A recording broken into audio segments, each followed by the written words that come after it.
Good morning, good morning, good morning, guys. It's me again, Madam Lisa. Now, magluluto tayo ng breakfast na omelette crabs. Ito po yung crabs, tapos onion, bell pepper, at egg. Scramble egg. Pasensya na po kayo, tinuubo-ubo ako. May konti po ako natirang cheese. Pardon. Medyo po kasi tinatrangkaso ang mga tao. Vamos. Ito po ang aking crabs, onion, bell pepper. So, magpapainit na po tayo ng mantika. Kawali muna po. Tapos meron akong garlic. Nalagyan ko po siya ng natira kahapon na mushroom. Ayan po. Maiba naman po ang breakfast ng aking hubby. Ayan, painitin lang po natin. At maglalagay tayo ng olive oil.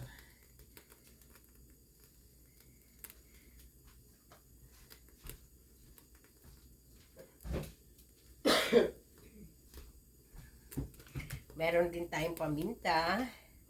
Lalagyan ko rin siya ng konting Maggi Magic Sarap. Yan lang po.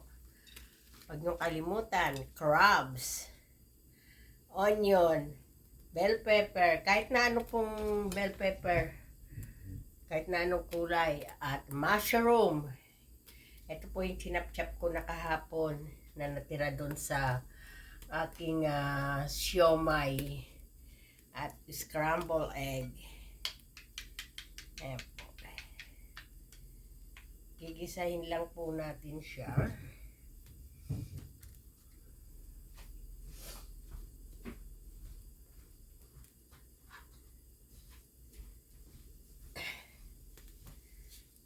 Ayan, maglalagay na po tayo ng onion kasi madaling uminit dito ang oil.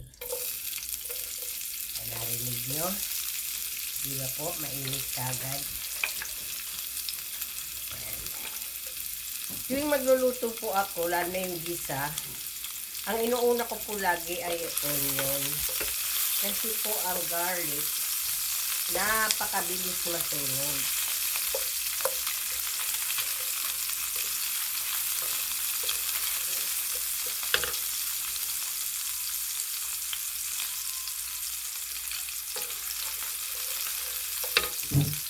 Lalagay na po tayo ng konting garlic. Pag naglalagay po ako ng Maggi Magic Sarap, hindi na po ako naglalagay ng salt. Dahil alam niyo naman po ang Maggi Magic Sarap napakabilis. Maalat na po.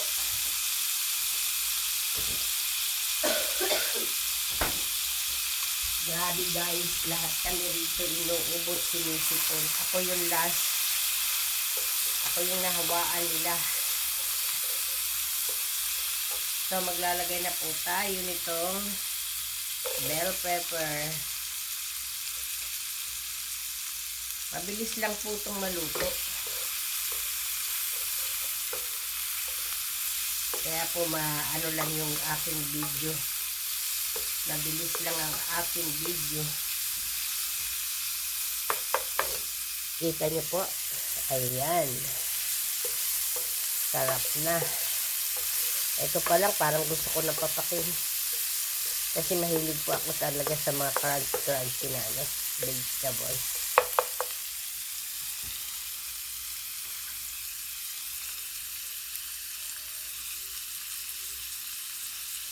At ito naman po, ilalagay ko na po yung mushroom.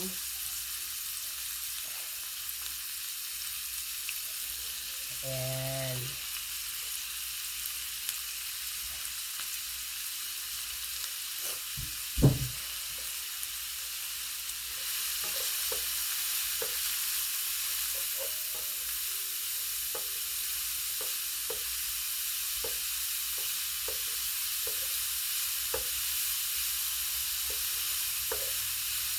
konti lang po yung oil na nilagay ko. Kasi sa ngayon po, hindi ako gano'n nag-oil.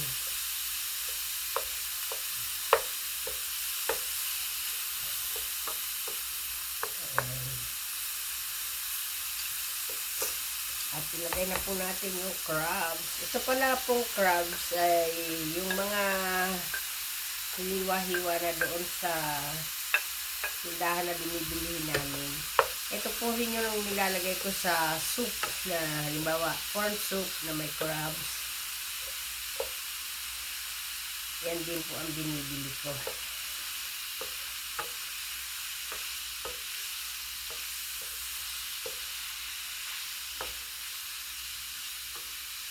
Takpan po muna siya natin ng sandali para po uminit ng sobra yung ano. Para mailagay na ang itlog.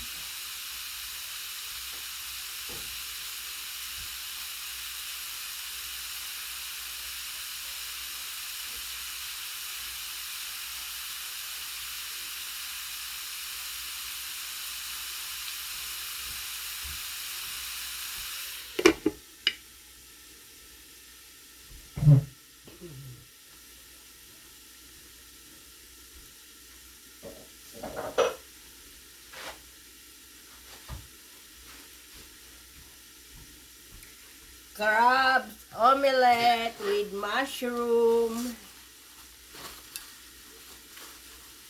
Siguro naman po na ano nyo naman yung mga ingredient. Yan po, hindi naman po araw-araw. Minsan po, paglutuan din natin ng medyo masarap-sarap ang ating family. Hindi naman po tayo gagastos ng malaki dito.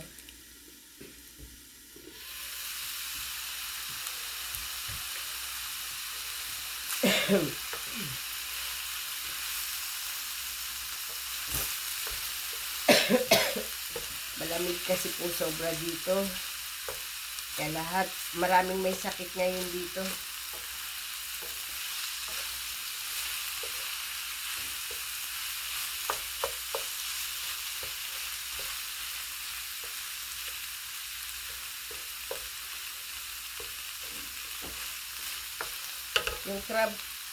Yung crabs po, lalagyan ko na siya ng paminta.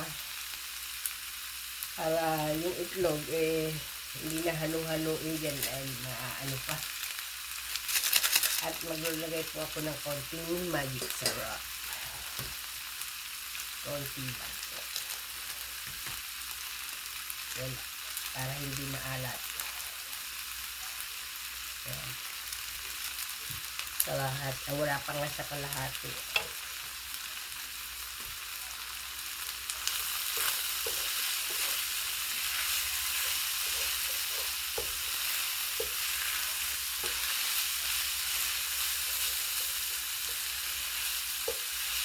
Tignan niyo po, dry siya. Dahil wala siyang ganong mantika.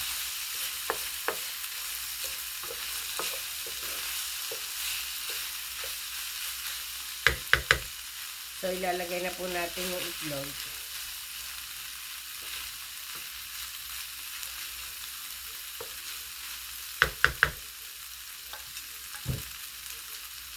Lagay na po natin ang scrambled egg. Dahan-dahan lang po. Ayan, kasalat natin siya.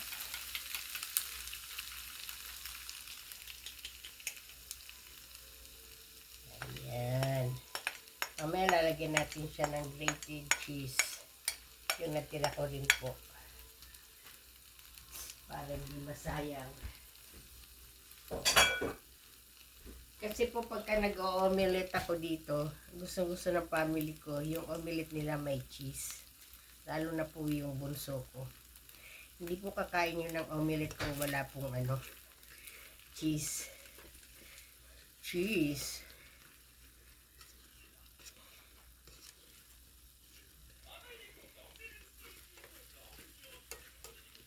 Hindi naman po kailangan na yung ilalagay mo sa plates mo buong buo.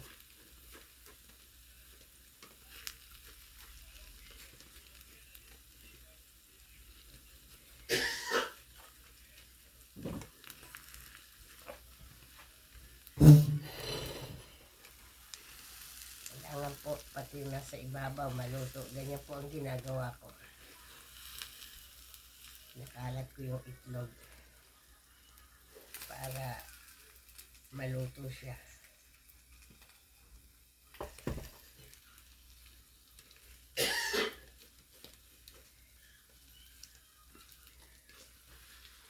Kasi po yung sa ibabaw basa pa.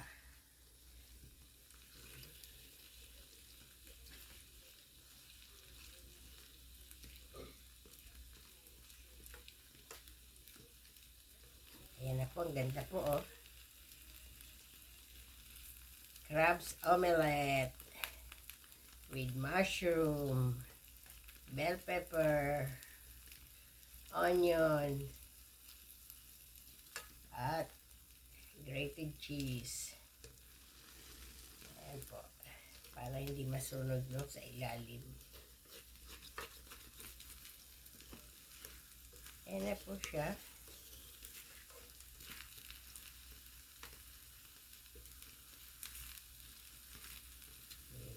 Para pantay.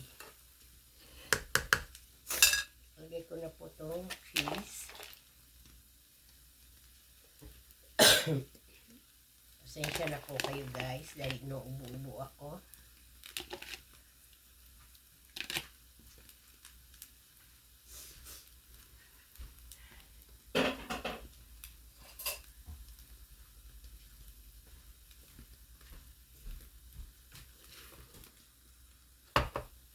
Ayan na po, luto na po siya. Ayan na. So, ilalagay na po natin siya sa plates.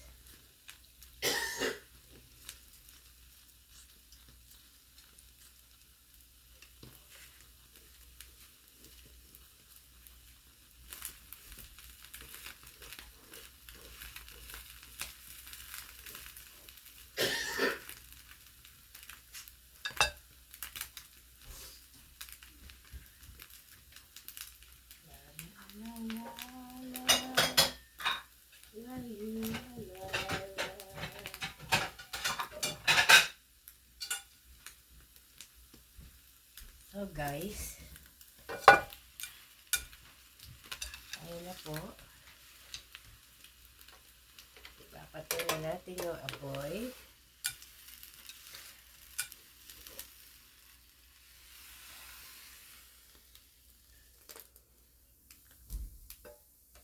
Ayan na, may natira.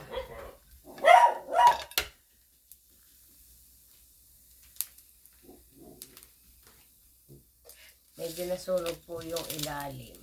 Pero okay lang.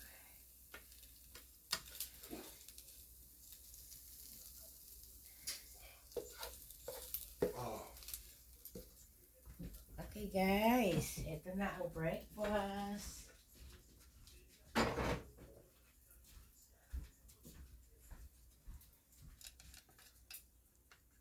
Ito na po ang omelette crabs.